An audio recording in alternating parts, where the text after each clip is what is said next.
আসসালামু আলাইকুম। অবশেষে আমরা জানতে পারলাম যে কালকে ঈদ হতে যাচ্ছে, তার মানে ঈদ মুবারক। সবাইকে অগ্রিম ঈদের শুভেচ্ছা। কেমন আছেন সবাই? আসলে সবাই ভালো আছেন। আজকে অপূর্ণতার গল্প বলি।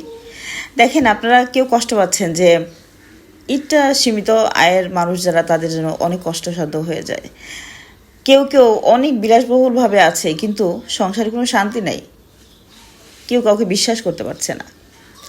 কেউ আছে দ্বিতীয় বিয়ে করেছে, কিন্তু কার কাছে যাবে? প্রথম স্ত্রীর কাছে না দ্বিতীয় স্ত্রীর কাছে? যে কোনো একজন স্ত্রী খুব কষ্ট পাবে আজকে।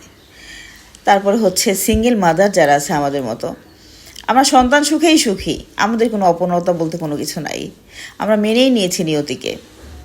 তো আজকে কেউ রোড অ্যাক্সিডেন্টে মারা যাবে বা গেছে, কেউ ঈদের দিন মারা যাবে, তার পরিবারের মানে চুলাটাও জ্বলবে না। ঈদ তো দূরের কথা, আনন্দ তো দূরের কথা।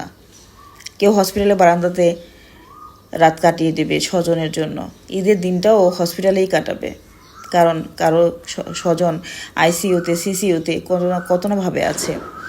কারো সন্তান প্রবাসে আছে, সেই মায়ের বুক ফাটা আর্তনাদ, কিন্তু বলতে পারছে না অন্য সন্তানদের জন্য সে রান্না বান্না করবে।